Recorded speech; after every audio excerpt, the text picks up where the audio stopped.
There are seasons when the nearness of God feels like memory instead of reality, when the same God who once felt closer than your own breath now feels distant enough to make your soul tremble. You pray, yet the words seem to fall into an endless quiet. You reach, yet your hands close around a kind of spiritual fog, present but untouchable. You try to worship, but instead of the familiar warmth, you feel a coldness you can't explain. And inside this fragile space, a whisper rises from the depths of your heart. Where are you now, God? Why do you feel so far? What have I done wrong? But this is where the sacred mystery begins, because God's distance is rarely what it seems. His silence is not absence. His hiddenness is not rejection. His stillness is not withdrawal. No, these are the shadows he uses to make your roots grow deeper. When God feels far, he is often closer than your emotions know how to interpret. But he is operating in a different layer of your soul, one that requires stillness, quiet, and profound honesty. Yet, in the beginning, distance does not feel holy. Feels like heartbreak. You remember the seasons when encountering God was effortless, when his presence washed over you like sunlight, when prayers felt like conversations, when answers came quickly, clearly, gently, when you could trace his fingerprints even in mundane things.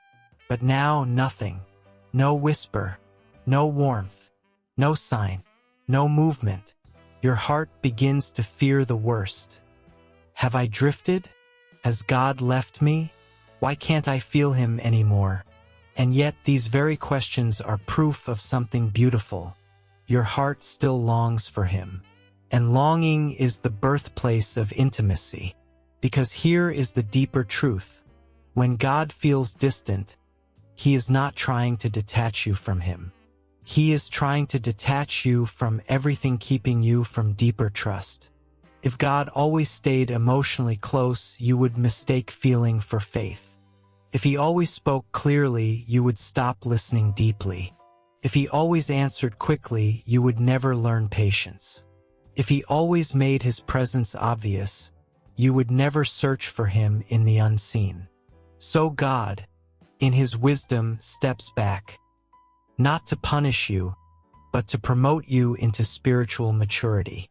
He begins shifting your faith from the realm of feeling into the realm of knowing, from emotion into conviction, from reassurance into trust, from certainty into surrender. This is where the real battle begins, not outside you, but within. When God feels far, your soul becomes exposed. Old insecurities rise to the surface. Doubts you buried begin to whisper. Wounds you ignored start pulsing again. Feels like your inner world is shaking. But shaking is not breaking. Shaking is loosening what can no longer stay. Distance forces you to confront parts of yourself that his nearness once soothed. It brings into light the fears you masked behind spiritual emotion. It reveals how much of your faith depended on comfort rather than conviction. And though the process is tender and painful, it is holy, because God is not tearing you down. He is tearing away everything that weakens your foundation. Slowly, the silence begins shaping you. Your prayers become more honest. Your trust becomes more raw. Your worship becomes more sacrificial. Your dependence shifts from feelings to truth. You begin searching for God not in emotional highs, but in steady whispers. Not in obvious signs, but in quiet strength. Not in dramatic encounters, but in inner endurance. And here is the miracle you don't notice at first. You are growing. Even in the silence, you are expanding. Even in the distance, you are deepening. Even in the void, you are being filled. You begin to feel a subtle transformation inside you, one you didn't ask for but desperately needed. Your spirit becomes stronger. Your mind becomes clearer. Your emotions become steadier. Your faith becomes quieter, deeper, more rooted. You stop begging God to feel close and start praying. Teach me to trust you here. And this prayer, this quiet surrender, is the doorway to a new kind of intimacy with God. Because trust built in silence is trust that will stand unshaken in any storm. Trust built without signs is trust that cannot be manipulated by circumstances. Trust built in darkness is trust that glows through every season. This is why God sometimes feels distant. He is strengthening the very muscles your calling depends on. There comes a turning point in every season of divine distance. A moment when the silence stops feeling like abandonment and begins to feel like invitation. You wake up one day and realize the ache is still there, but it no longer controls you. The questions remain, but they no longer drown you. The longing is present, but it no longer terrifies you. Something has shifted inside you. You've stopped fighting the silence. You've stopped panicking at the lack of feeling. You've stopped assuming the worst every time God grows quiet. Instead, you begin to carry a strange, unexpected peace. One not built on emotion, but on trust. This is the fruit of the stretching. This is the strength born in silence. This is the maturity produced by hiddenness. Because you now understand something your previous faith could not comprehend. God's presence is more stable than your ability to sense it. Feelings fluctuate. Emotions rise and fall. Atmospheres shift. But God remains. And somewhere in the depths of this realization, His distance becomes less of a threat and more of a teacher. Distance taught you resilience. Distance taught you discernment. Distance taught you endurance. Distance taught you to recognize your own spiritual heartbeat. Distance taught you the difference between feeling God and trusting God. You are not the same person who began this journey.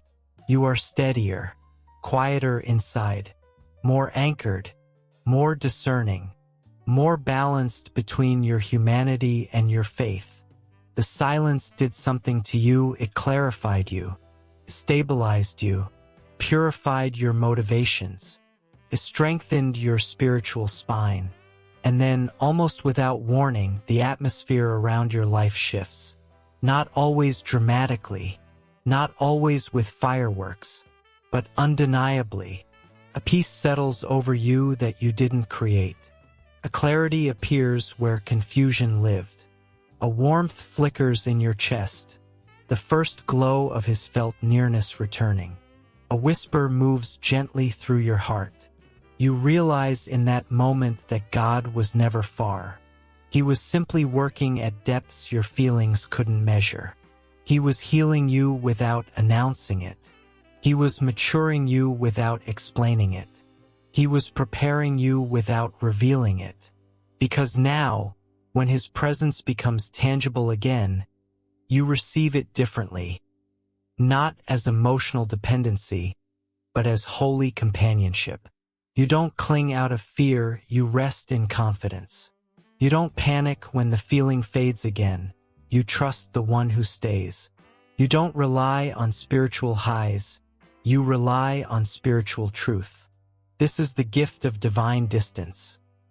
It trains your heart to love God for who He is, not just for how He feels.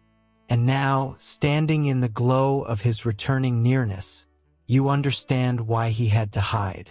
He hid to strengthen you. He hid to deepen you. He hid to anchor you. He hid to prepare you for seasons where you must walk boldly, even when the heavens grow quiet again. Because the life God is building in you cannot depend on constant reassurance. It must depend on unwavering trust. So let this prayer rise from your renewed heart. God, thank you for every moment of silence that shaped me.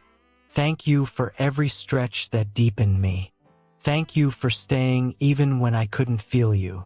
Teach me to walk with you in every season, near or quiet, and let my trust remain rooted in your character, not my emotions. Amen. If this message meets you in a season of distance, take heart. God is not far. He is forming you in ways only silence can accomplish.